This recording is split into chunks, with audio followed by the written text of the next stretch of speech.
জয় গুরু, সুপ্রভাত, হরি ওম। ওম অখণ্ড সংহিতা বা অখণ্ড মণ্ডলেশ্বর শ্রী শ্রীমৎ স্বামী স্বরূপানন্দ পরমহংসদেবের অমৃতময় উপদেশবাণী, চতুর্থ খণ্ড। ভগবত ভক্তি তোমার স্বভাব।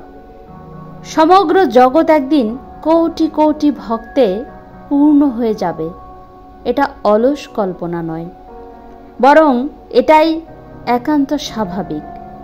তোমাদের প্রত্যেকের প্রকৃত মূর্তিটি হচ্ছে এক একজন অনুরক্ত ভক্তের। একথা তোমরা জানো না বলেই তোমাদের এত সন্দেহ। ভগবৎ পাদপদ্মে নিজেকে সঁপে দেওয়াই তোমার স্বভাব। কৃত্রিম শিক্ষায়, কৃত্রিমতাপূর্ণ জীবনের প্রভাবে, কৃত্রিম সভ্যতায় ও কৃত্রিম সংস্কারে আচ্ছন্ন হয়ে আছো বলেই তোমার নিজের স্বভাবকে নিজে জানতে পারছ না। কালক্রমে তোমার স্বভাব তোমাতে ফুটে উঠবে, এতে সংশয়ের কিছু নেই। যত্ন চেষ্টা করে নিজ ভাবকে ছেড়ে পর ভাবকে অঙ্গীকার করেছ, তাই এত সংশয় সন্দেহের ঘনত্ব মিশ্রা।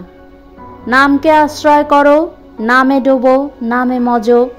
নামের আলোকে নিজের স্বরূপ প্রত্যক্ষ দর্শন করতে পাবে। হরি ওম।